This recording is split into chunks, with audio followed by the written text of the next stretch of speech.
Hello everyone, we are Geeks Not Nerds. I'm Captain Logan. I'm Vince. Vince, it's time for another list video. That's right. About a month ago, or maybe more now, Sarah and I did a list of the top 10 movies we saw too many times when we were kids. And this time, we decided to do a list. Sarah and I were talking about that, and she decided she didn't have enough, so I went to Vince, and Vince said, oh, I've got these, I can do this. So Vince and I decided we would bring you our top 10 list. I think Sarah and I did 11 for the other one, actually, and we came up with 10 for this. Our top 10 list of movies that kind of freaked us out when we were kids. Not necessarily horror movies. Some of the things I put on here are, some of them aren't. But things that you either saw too early before you were ready for them, and they kind of stuck with you in a really creepy kind of way, or things that were meant for kids but legitimately bothered you in some way or another. Most of the things I put on my list were things that stuck with me, images or whatever that I remembered that kind of hung on. That I kind of hung on to and always bugged me in some way. Some of these things I've gone back to. Some of them I've not seen since then. Yeah. And instead of the way Sarah and I did it with our last list, we didn't confine this to a particular age. So some of these are things I saw later, some of the things I saw really early. So I don't know if you had this. My list was somewhat ambiguous, or not ambiguous, kind of random. Arbitrarily ordered. Yeah, it was kind of arbitrary. Yeah, same here. I'm not sure if one of these things necessarily deserves to be above another, but my top two are the ones that always freaked me out. So, well, you ready to get right into it? Yeah, sure. Let's start with you, Vince. What was your number 10? My number 10, actually, I'm going to read one of these from earlier that should be shorter on this list. Okay. Or lower. Willy Wonka. Really? Naturally. Yeah, okay. Willy Wonka. Because of that whole the tunnel scene. Because, it's freaky, and that always bothered me. And then they come out the other side. I was like, well, I guess it's over now. Whatever, man. If you guys wanted to have about 30 seconds of your movie, make me crap myself, whatever. And I think it was supposed to. That was supposed to really bother you. And I think another scene in that movie that scared the crap out of me when I was a kid was the fizzy pop. What was it they called that? The fizzy lifting drink. Yeah, fizzy lifting drinks. Because going up toward that fan just scared the crap out of me. And now every time I see a movie where a character is like walking through a fan duct or something, I'm sure they're not called fan ducts, but they're walking through a duct and there's a fan and they have to get through somehow. I'm like, oh my god, the world's coming to an end. Well, at least theirs are, because they're going through the fan. Okay, my number 10. That's a good one. My number 10 was The Hand That Rocked the Cradle. Oh, yeah? Hand That Rocks the Cradle. You ever see that? No, I've not. Yeah, it's creepy. I mean, it's terrifying, and it's not the kind of thing that kids should see. It's a horror movie, right? Yeah, it is, and it's the kind of a evil babysitter movie, and and that is a movie I've not seen since I was a kid. There's a couple of images that really stick with me. One of them is I don't remember why. I remember the babysitter, the bad guy, going through a glass ceiling, and I think it was like what do you call those?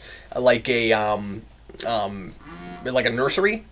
Not a baby nursery, ironically, but like a plant nursery. Thank you, a greenhouse. Yeah, it was. Yeah, you could call it a plant nursery too, sure. But anyway, yeah. So that was one, and I can't really go too far into that one because it's been so long since I've seen it. But I do remember that one, and that's why I put it at number 10. It probably actually should be higher on my list, but I don't remember it very well. Horror movies that involve children being in danger or objects of obsession freak me out a little. Yeah. Oh, there's another movie that should be on my list. What's that? Not The Good Son. That freaked me out. Yeah, and I never saw more than a couple minutes of it. I saw part of it on TV once. As a matter of fact, number 11 is The Good Son. Yeah. Moving on. What's your number 9? Number 9, Cool World. Cool World, I never got around to seeing. It was one of those things that when I was a kid, I watched a part of it and it freaked me out, and then eventually later on, I went, you know what? I'm going to watch this movie and find out what this is, because I'd mentioned to someone, I think around about high school, that Cool World freaks me out, and I said, that movie's just twisted. And they said, twisted? Just cartoons in the real world. What's so bad about that? I've always heard it was pretty twisted. Like I said, I never got around to seeing it. And then I went and I watched it, and I went, you know what? This is not something a kid should see. But it's interesting, it's entertaining, and it's adult. But it's not something that was super demented. But so I think that was a too early, too soon thing. I ended up kind of liking Cool World. Now, granted, that was when I was in high school. Now I could hate it. I have no idea. Yeah. But yeah, there you go. Okay, my number 9. And you're going to laugh at me when I say this. Remember, some of these are of different ages. This was when I was a lot younger. I mean, when I was a lot littler even than with a lot of these other ones. But particularly the last vignette in Fantasia. Oh! That's on my list, too. Is it really? Yeah. Oh, rock on, dude. That's hilarious. Dun, dun, yeah. Dun, dun, dun, dun, dun. So you were thinking specifically that vignette also? Yeah. That's hilarious. I can't believe that's on there. Yeah, and, not like the alligators dancing. Who cares? I mean, I love it now. Yeah, it's really cool now. And every Halloween, I love seeing that. But yeah. That's one of those things that is freaky. And then you get to the end, and the people with the lights go on forever and ever and ever, like it never ends. That is scary stuff, man. Yeah. And that is okay. I mean, that's terrifying imagery when you're a kid, especially in a day and age where we didn't see as much demonic imagery when we were kids. You know what I mean? Like, there's a lot more of that. It's more accepted now. I really think that when you and I were kids, we sheltered kids a bit more from that kind of stuff. And that's part of why it was so scary. It was almost like religious in nature, you know. It was the devil. It was the devil. Freaky. That's right. You had the devil, and then you had saints and angels and things. Sort of saints. I mean, I don't know who the people with the lights at the end are supposed to be, but I would assume, good meat Catholics or something. You know what I mean? Like, or maybe they're like a funeral march or something for lots and lots of dead folks. That's a good point. What is your number 8? Let me see here. Little Monsters. I've never seen that. I don't know what that is. Little Monsters was Howie Mandel was a monster under the bed, and Fred Savage was this kid who ends up walking into the monsters world. So beds were like this portal for monsters to come in and out of the human world, in and out of their own world. It was a really neat idea, and I think was it for kids, or was it kind of a horror thing? It was for kids. But it scared you. It scared the crap out of me. It was, and then years later. Do you remember anything specifically, like particular images or anything that really? The beast that they fought against, or that they ran from, rather, was super freaky to me. And in my head, I get him confused with Beastman from He-Man. And in that actual movie, I don't know. I forget exactly as to some of the things that happened. It was so long since I've seen it, but. I watched it when I got to be a little older, and I enjoyed it more, but it was one of those movies that freaked me out. But now I kind of think that maybe I should watch it again, just in case it's funny. Maybe we should watch it together. Yeah, that sounds like a Halloween I'll thing. help you not to be scared. I'll get my teddy bear Pookie and my blankie, and we'll watch this movie with some popcorn and a battle axe. So. Well, again, this is pretty arbitrary, because I'm starting to think that maybe I should have put Fantasia a little farther up on the list. Yeah, same here.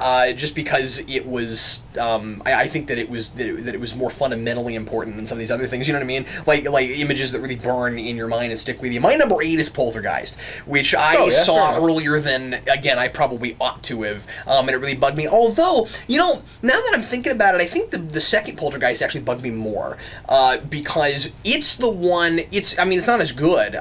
If you've ever seen Poltergeist, it did some things for the first time that horror films hadn't done before, and it has some neat effects for the period, especially being practical effects. The second one has. You never saw the sequel? No. Well, there's 2 sequels. The third one is really bad. But because there's a the little girl in that, the actress who played her, I think it was a little girl in the third one. The actress who played her dies midway through. I mean, like, the actual actress died in the middle of the production, and so they had to change a lot of things, and so that made it really strange. Sucks. Yeah, I think that's who died in that. It's been forever since I've seen that or thought of it.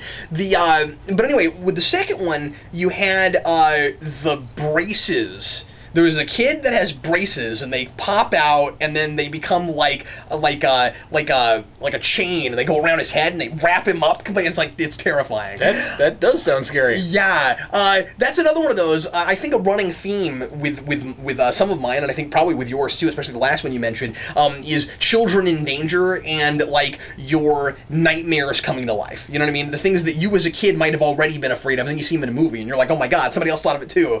You know? But yeah, Poltergeist.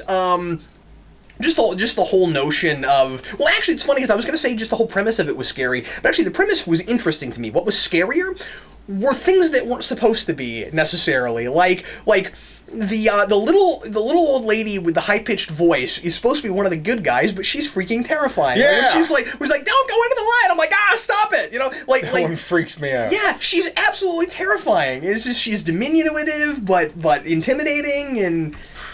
She looks like she's going to cast a spell on you. Yeah, seriously. She's going to drag you to hell.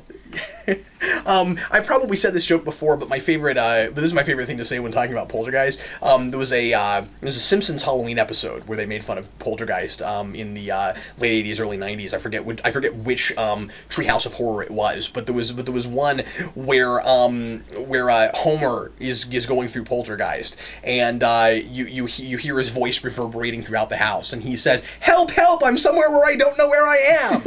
And Marge says, "If you see towels, you're probably in the linen closet again."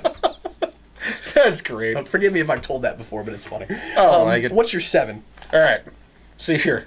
Let me just pick one that's on the list now. Yeah. Dumbo. What? Specifically, really? The elephants, the pink elephants that are marching around when Dumbo's drunk. That's a great point. That one, that freaked me out. You know, now I think it's kind of neat, and I think the song's cool. Look out. It is. Look out. The Heffalumps, yeah. It's cool. I enjoy it. But at the time, I was like, let's fast forward through this part, Mom. This is weird. Well, it was very... Let's go back and watch The Crows again. It felt really drug-induced, right? Yeah, well, it was. And that's what it was, yeah. It was creepy. And they were all, like, malformed creatures. They were all anthropomorphized, or whatever the word is. Yeah, that's the word. It's weird. I think it's interesting how so many movies, the earlier you go, that were made for kids had this terrifying imagery in them, and were you know in some ways in certain ways I think some of that is good for kids. Like, I don't think trying to scare kids is a good idea. But get them used to things that are maybe not, kid friendly. I guess, yeah. I'm not real sure how to articulate this, but when I think of some of these things, toughen them up. Yeah, kind of. But again, you don't want to terrify a kid to the point where like they're afraid to watch movies. But at the same time, some of the things that we're talking about are things that I'm glad I saw. Like, it might have been I might have been too young for them. Technically and that sort of thing, but like they stuck with me and they're a part of me. They're kind of they're somehow important to my makeup. You know what I mean? So some of that I think is somewhat good, and I think some of it is unavoidable anyway. Like your kids are always going to find something that they're not supposed to find, and like get their hands on something that's too. So I mean, I think that parents should be careful of that and should watch their kids and know what they're watching and that sort of thing. But at the same time, I think a certain amount of that is going to happen. But just as far as what you ought to put in kids movies, is it okay to put things that's really terrifying? I don't think there's, like, in the case of Dumbo, I don't think there's anything wrong with it. In the case of Willy Wonka, why it was there. Yeah. In the case of Dumbo, it kind of makes sense. He was going through a tough time, and he had this chemical-induced dream, and it was freaky for him. But in the case of Willy Wonka, it almost makes no sense. But, I mean, I suppose you could argue that he's trying to thin the crowd, but nobody's driven away by that. So yeah, I mean, this is a longer conversation than I want to have right now because actually I'll tell you, that is a movie that I've been planning to do an analysis on because I got a lot to say about that movie, and I think it's fantastic, and I think it has a lot of really interesting commentary about how parents raise their children, and there's some interesting imagery in that scene. Yeah, I think there may be more of a point to it. Oh, okay. But yeah, we should talk about that at some point because I could use you to bounce off of for when I write that. But yeah, eventually I want to do a Rewind United on that. But, Sweet. I think my 11, when you brought that up, I thought, oh man, I forgot about other Disney movies. My 11 would probably be Pinocchio, now that you say that. Because there's some creepy in that, too. Oh, yeah, the donkey island stuff. Yeah, that stuff is, yeah. And again, like, it's a kid, and he goes to... That kind of matches up to my number 2 just a wee bit. Really? Yeah. Okay, we'll talk about it. Although Pinocchio's not on my list. My number 7, naturally, is Child's Play. Really? I saw that too early. Yeah, I was probably 11. You know what's funny is those movies don't scare me; they just disgust me. Yeah, I don't think they're good movies. Well, I think the disgusting thing was more of the issue. And again, that's another one like with Poltergeist. It's more the second one than the first one, even. The first one's okay. I'll say that. I like some things about it. The thing that really gets me, that really got me with the second one when I saw it, was... in the third act, they're at the toy factory, and there's this guy that gets his eyes gouged out by a machine that puts the eyes in the dolls, and I could never get that out of my mind. That is freaky. Always bothered me. As far as the filmmaking goes, there's something maybe slightly clever about the idea of the eyes going in the eye holes, maybe, but I just, that always bothered me. Ugh, anyway. Reminds me of the Phantom when the guy looks into that little... microscope thing and focuses it and it stabs him in the eyes. Yeah. Ah. I mean, with that one, it wasn't so much the idea of I'm a kid and I could have a doll that could do this too, because it was late enough. Right. That I didn't really have that, but it was more some of the specific images in that. What are we at? 6? What's your 6, Vince? My next one is 12 Monkeys. I hate to admit this, I still have never seen that. I didn't watch it until a couple years ago because when I was a kid, I saw part of that and it freaked me out.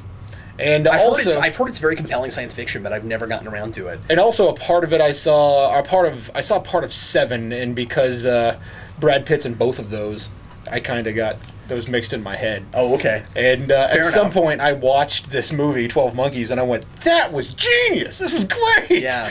I was so excited after I watched that movie. I was like, that's fascinating. I'm like, I understand why it freaked me out when I was a kid.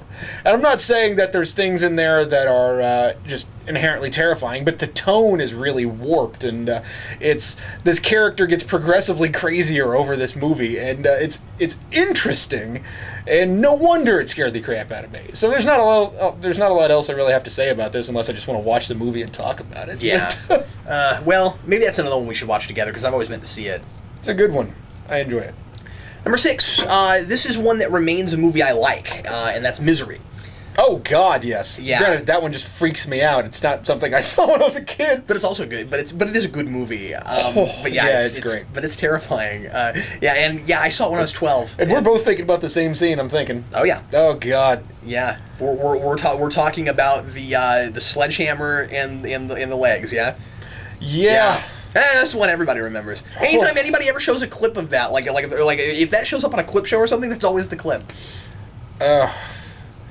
God! It's funny. It's the weakest ligaments in your foot. They're the one that and I that's compromised in that. I always thought I wanted to be a writer, which was part of it. And I thought about things like that. And, you want to, when you're a kid, you want to be like a famous writer or whatever it is you want to be, and then you think, oh no, maybe there are some bad trade-offs to fame, and things like that. I think it's a really compelling movie, and also just to use a word you said earlier, really warped. I've still never read the novel. I need to do that. Me neither. But all right, what's your 5? We're halfway there. All right, said that one and that one. Well, we already mentioned Fantasia, so we can just move past my Fantasia. Well, was that your 5? Well, it was lower on my list. Okay, but what is your number 5? Dumbo, actually. But I skipped around these bottom ones. Oh, you skipped around? Okay. But because Fantasia was lower on my list, I didn't mention it. So really, now we're on to my number 4. Yeah, that's cool. You ready? You ready? Okay, yeah. Number 4 for me. Yeah. the Dark Crystal. Yeah, I never saw that. I had so many friends in high school that always talked about that movie. I never got around to seeing it. People enjoyed it so much, but I did sit down and watch it eventually, and I didn't enjoy it. Really? Yeah. Mainly because the character designs are freakish to me, and they're just demented looking, and even the good guys, I'm like, ugh, ugh. They're just weird looking and unclean. Kind of like Labyrinth, right? Like, yeah. But that movie, I can't say there's anything really bad about it. Of course, Henson Studios does good work, but by God, that movie is just weird to me. All right, well, my next one is Toxic Avenger. Oh, really? Yeah. Yeah, I can see why that would freak a kid out. And I was a little older. I mean, I think I was in junior high by the time I saw that. But I mean, like, first of all, it was an awkward experience because I was with some friends of mine, and when you're like 13 or 14, watching a movie with a bunch of friends that has a lot of gratuitous nudity, it's always and awkward. Violence. And violence, but more nudity. That's always awkward. Really? Yeah. That was more of a thing. And then the violence part was the thing that makes it worth being on this list, because the thing I remember that I really took away from it that just bothered me, and there are a number of them, because I don't know, I guess trauma is just not my thing. That's fair. But one of them was the whole business of and I get that it's farce and that it's comedy and that it's like, you know, off the wall out there stuff, but like, you've got this guy that's driving around, running people over, and then drawing, and then like he has things drawn on the side of his car that he wants to run over, and then he puts X's on them once he's run them down. That bothered me a lot when I was in junior high. I don't think it would bother me as much now. I think I have a appreciation of morbid humor now, but I think at the time I was a little more innocent about. I mean, remember that this was a few years even before I saw Blade for the first time, and I had to watch that 3 or 4 times before I could finally get past the first scene, just because there was a lot of blood in it. So I mean, I had a really innocent period, even in, you know, my later teen years, you know what I mean? So like, I've changed a lot. I've either grown a lot or become too desensitized. I don't know which. But yeah, so there are things that back then bothered me in a way they probably wouldn't now. I could probably get through that now. And given that it is technically a superhero movie, I'll probably have to do a rewind on it. I mean, it's not a good movie by traditional terms. I mean, right. So you're not really missing out on much, but I will say I do enjoy it. It's a guilty pleasure for me. I do enjoy it. Yeah. Kind of like Class of Nukem High. That's also a guilty pleasure for me. I've never seen that. And one of them that I actually think is a solid flick is Surf Nazis Must Die. Yeah, you've told me about that. It's a good movie. Well, what's your next one? My number 3 is Stay Tuned. I don't know if you ever saw that, but Stay Tuned is... oh my God. John Ritter is the main character in that movie, and these people get sucked into this television through some deal with the devil, and like the devil runs a like an underworldly TV station, something. So these guys are going through different channels, and they're all like demonic versions of things that actually exist. So they have like Wayne's World on there, and they're like gonna jam a hot poker in someone's face with that extreme close-up that they do, and that movie just freaked me out. And everybody's melty skin throughout that whole thing. Wow, that's weird. It's twisted, and I watched it years later, and I went, well, it's not as scary as I thought it was, but it is still pretty freaky because of the character designs and because of the things they try to do to each other. And now I'm like, oh, it is kind of farcical and fun-ish, but it's still just weird. It's aggressively weird. So, there we go. My next one is Mommy Dearest. Did you ever see that? No. That was the Joan Crawford biopic, and she's terrifying, and it's I don't know why that movie got made. It's all it is Joan Crawford being incredibly abusive to her children, both mentally and physically, and it's terrifying. It's terrifying now. Like, I never want to have to sit through that again. It really, really bothered me. All I can remember, I mean, and it's been years, so the biggest thing I remember is wire hangers, and I just never again. Anyway. She just like freaks out on her kids because they have wire hangers instead of plastic hangers, and she like throws all their clothes out of the just like parents terrorizing their children is something I can't deal with. That's fair. Can't deal with that. And that's what that movie was about. And you know, I mean, it could have been done in such a way where I still cared about that person, but not in that one, and not when I was Oh boy, I probably saw that when I was 8 or 9 even. I mean, that was really, really young. I don't know why I saw that. It was probably one of those things where like I was flipping channels on TV and my mom wasn't around or something. I don't remember, but anyway, not cool. Anyway, that still bothers me just thinking about it. I'm like, what's your next one? My next one, Willow.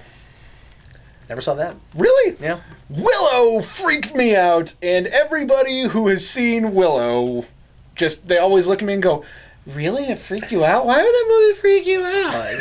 And is that how everybody talks? Yeah, exactly. That's how everybody talks. My brother loves Willow. My wife loves Willow, and these people are saying, "One of these days we're going to make you watch it." I said, "No, I've seen it several times." Oz loved Willow. I just don't like it. I just don't like it. And they're like, "It's because midgets freak you out." No, little people are fine. There's nothing about little people that freak me out. Seriously, the thing about that movie that freaks me out is the old woman that keeps getting changed into different animals. That just freaks me out. That, and then you get to the end of this movie, spoiler warning, and they have these two old women, these magic users, beating the ever-loving hell out of each other. And it's bloody, it's violent. These two old women are just kicking the crap out of each other. And that scene just freaks me out. And my wife's like, "Really?" Yes! That is so weird to me. You might as well have two infants going at it, just tearing things off of each other. It's just freaking me out. My next one is The Witches. Which was this really... I've not seen. It is disturbing. I mean, like it's basically the idea is that you have witches and they this is like I think late 80s maybe you have these witches and they pretend like they're like pretty looking women, and then when people aren't looking they take off their disguises, which they like melt off of themselves, and they're like the ugly witches. Well, they turn to that the effect they use is creepy enough, but then to add insult to injury, we have these witches like turning kids into mice and then chasing after them and trying to kill them. And like it doesn't sound freaky till you see it. And I submit it's been a long time since I've seen it, but I bet it's still twisted and weird. I'd take that bet. I mean, wait, no, I wouldn't take that bet. I bet it's still twisted. It does sound kind of weird. Yeah. I don't even know if it's straight up a bad movie. It's just really the kind of creepy that I don't want to go back to. Are we just waiting for your number one now? Yep, my number one and your number one. Okay, well I've got two more. You started skipping numbers. Okay. My number two is because at one point you skipped one and you should have just let me do my next one. My number two is Matilda. Did you ever see that? Really? Yeah. Yeah, I can see how that is kind of freaky. That felt like a movie that was trying to make kids terrified. Anastasia got that rap. That doesn't hold a candle to Matilda, dude. Anastasia's a music. I don't know. It's not this thing. I mean, like we're trapping kids in a box with pointy things in it, and then the whole making the fat kid eat the chocolate cake scene. Can't deal with that. Just never again. And I'm not just talking about things that I didn't like when I was a kid. That still bothers me. It creeps me the heck out. I can see that. Okay, what's your number one? I'll come up with another one real quick. What do you mean? I have another one in my head that I want to share. Okay. Go ahead. Yep. It is Whatever Happened to Baby Jane. I don't know what that is. It's a black and white movie. It's an older movie. And I just wanted to say that one real quick. I really enjoyed it, but it's super freaky. Now, moving on to my number one. What's your number one? My number one movie. Anyway, Labyrinth. Yeah, I thought that might be your number one. Yep, Labyrinth, because a baby gets stolen by some creepy dude. David Bowie's creepy, regardless of what he's doing. and then this girl, not even somebody who can kick some but this girl doesn't even have any ability to go save this kid. She just does, and I guess that's what makes her so brave. But it freaks me out. All of the little demon-y people that she meets freak me out. The scene that freaked me out the most was the one where all these furry guys are taking off their heads and throwing it to each other. That just freaked me out. There is nothing about that movie that I sit down and go, that's really cool. I sit down and go, this is weird stuff. It's weird. You know, another one I could have put on here that I just thought of too, Ghostbusters 2. Because of the sludge in the bathtub, man. Oh, That yeah. always bothered me when I was a kid. My number one, well, you know what my number one is. Yeah, you told me. My number, no, I've told you this before. I don't think we talked about it with the list, but you've got to know what I put on here. Brave Little Toaster is my number one. And I know that sounds ridiculous. Why would it be your number one? That is by no means whatsoever the scariest thing on this list. It's not scary. It's that I saw it at an age where I was impressionable and it really bothered me. And I've seen it again recently, and it doesn't hold up. It's not a good movie. It's all over the place. Like story-wise, character-wise, it's all over the place. It could have been a lot better. But B, still kind of creepy. Like, I thought maybe I'd watch it and be like, I don't know why this bothered me. I watched it again, I totally know why this bothered me. I mean, it didn't bother... I didn't have nightmares that night when I saw this like a month ago. But I did when I was a kid, and it was a lot of things, too. There were several really, really creepy images. A lot of that movie is... voice actors doing voices of famous people to be creepy with characters, and it would have worked a lot better if they could have just gotten some of those voices. But one of them was at the beginning. You have the heating unit in the wall, or maybe I think it's an air conditioner. Actually, it's an air conditioner, and it's doing a Jack Nicholson, and it is so creepy. This creepy Jack Nicholson voice as it's screaming and freaking out and blowing itself up. And you see, and by the way, people forget, this is a Disney movie. And people forget that, but it was made by Disney. And this wall unit, like, blows itself up, and you see a Disney character die in a scene, which is really unusual. Not only that, but, like, suicide. Yes, yeah. Well, kind of. It's sort of an accident, but...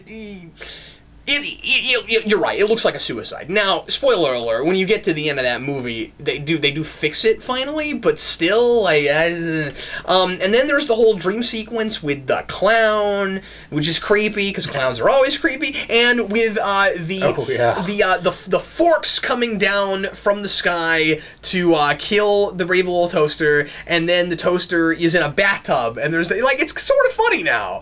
But I don't know, at the time, there's just something about that image that really bothered me. Anyway, that whole thing, it's disturbing. I mean, it still is pretty freaking disturbing.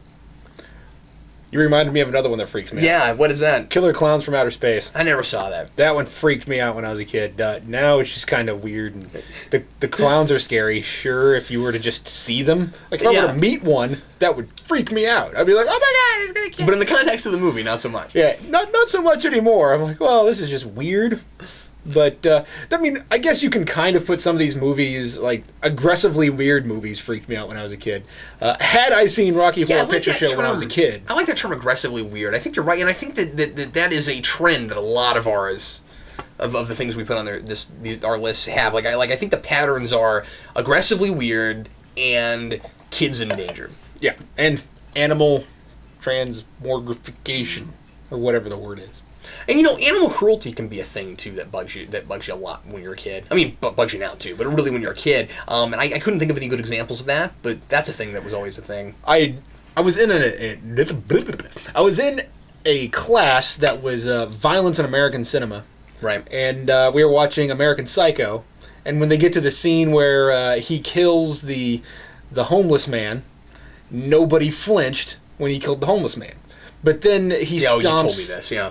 Then he stomps the dog to death, and people go, oh my god, he just killed a guy. Yeah, what that tells you is the way we've been desensitized to certain things in our culture, right? We're used to seeing people slaughtered on screen. Right, but you're not used to seeing animals. And, no, fair you're really enough. not.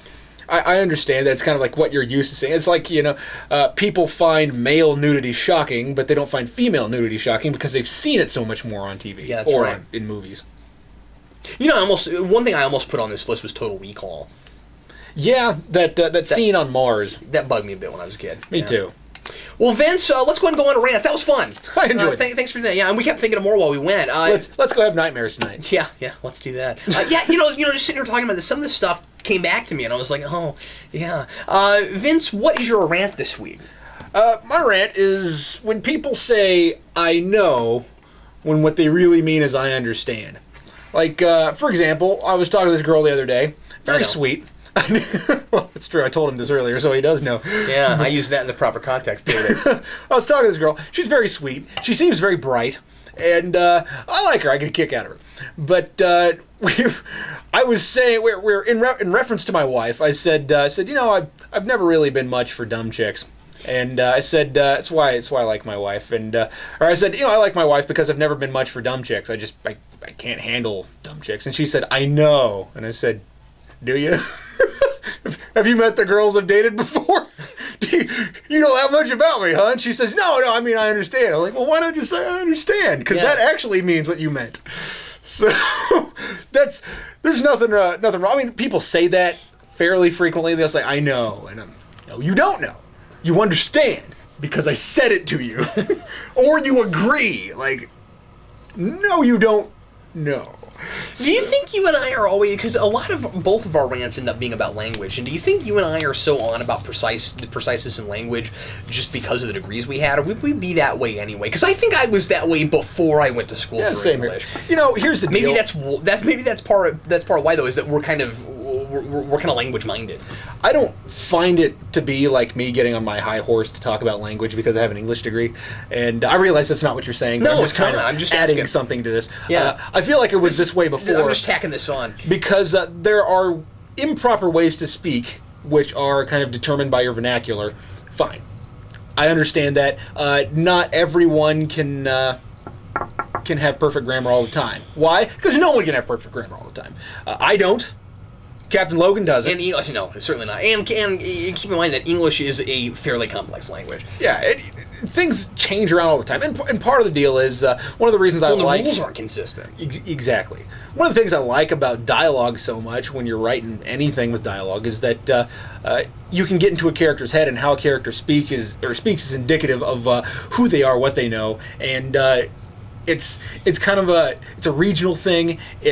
You can really hone in on a character using dialogue, and so I find different ways of speaking interesting. But I get annoyed when things become popular. Like I've had a rant before, which was, I know, right? Like, thanks for ending the conversation. You understand, and now you've asked me to repeat myself. I know, right? Yes, I agree with myself. But so you're right. That's a deflator, right? It just ends it. It's just boom. It's done. Like, well, guess we're on to the next topic. So what's your rant? Guess we're on to the next topic. My rant is. Oh no, I just wanted to remind myself what I was going to talk about. My rant. This is super minor. My rant is when I go to a store and I'm looking at DVDs and I find a movie or more often. Some kind of short thing or whatever, where I'll find something that I don't want to buy because I actually want to see the thing itself, but there's a special feature that interests me.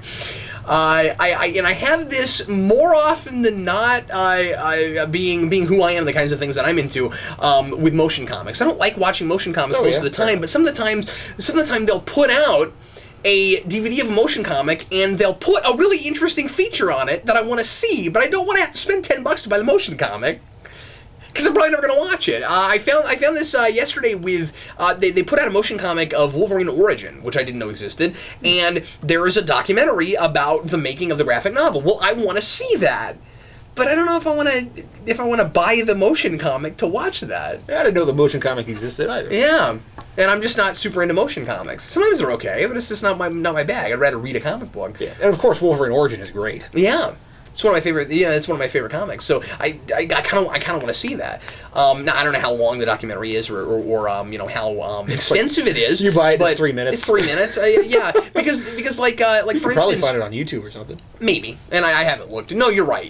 Possibly, but sometimes you'll find stuff like that where you'll want to see the thing and it's not on you, and you'll also have things where, and this is a different rant entirely, I guess, but I'll throw this out there real quick. You'll also have the opposite where you'll want to buy a DVD or a Blu-ray, but more often a DVD, because we've talked about how a lot of the time when they'll put out a DVD of a movie now, they keep all the cool special features on the Blu-ray, but they got it and they don't put it on the DVD. So I'll have a DVD copy of something, and I'll go, oh man, I really want to watch the commentary, but I would have to get the Blu-ray to get the commentary. And there's no finding that. Like, nobody puts those tracks online or anything. So so you can't find that. That's unfortunate. But, yeah. So maybe more of the issue, maybe the bigger thing, if I was going to have a bigger rant, it would be let's uniform it up a little bit, because when you have all these different releases of something, it's a gimmick to get you to have to keep buying it again. Because then, you know, they'll release a Blu-ray 10 years after they released a DVD because it was never on Blu-ray before, and they'll put out all these new nifty special features, which is great. I mean, I appreciate that, especially if there weren't enough in the first place. But it is a little bit irritating when you're like, well, I have the movie already, but now I have to buy it again. But I guess sometimes there's no way around it, because sometimes they'll finally put out the features that you wish they put out the first time, and what are you going to begrudge them that they finally did what you asked them to? So I've done that. There's that. It annoys me when I buy something that has all but one of the special features from the previous thing. I'm like, oh, it has so much more, and then all but one of the previous. And then you have to keep then you have to keep the other copy of it if you have it. I have 3 copies of Hellboy. Yep. I have 3 copies of Hellboy. I have several superhero movies that I have multiple copies of. I mean, given that, now, to be fair, with superhero movies, given that I collect them, if I were a pure collector, I would actually meticulously collect every edition that came out. But I'm not like that. I'm more of a what do you call it? I'm more of the kind of collector that just has to have it represented. But I care a lot more about those documentaries than I do really anything else when it comes to special features, because a lot of what I've learned about the making of early comics and things like that I've gotten from a lot of those documentaries. Like, a lot of that is really good source material, really good reference stuff that you don't get anywhere else. So. And I appreciate the fact that we make that stuff, because as time goes on and folks get older and unfortunately pass away, we are getting these interviews from them, and before they're not with us anymore. So, heck yeah, man. Anyway, well, thanks everybody for watching as always, and we'll be with you again next week with another GNN. Vince, I love these listings. That was a lot of fun. Me too. Oh, things always come up that we would never have otherwise talked about. Indeed. Well, anyway, thanks again for watching. I'm Captain Logan, and I'm Vince. See you next time.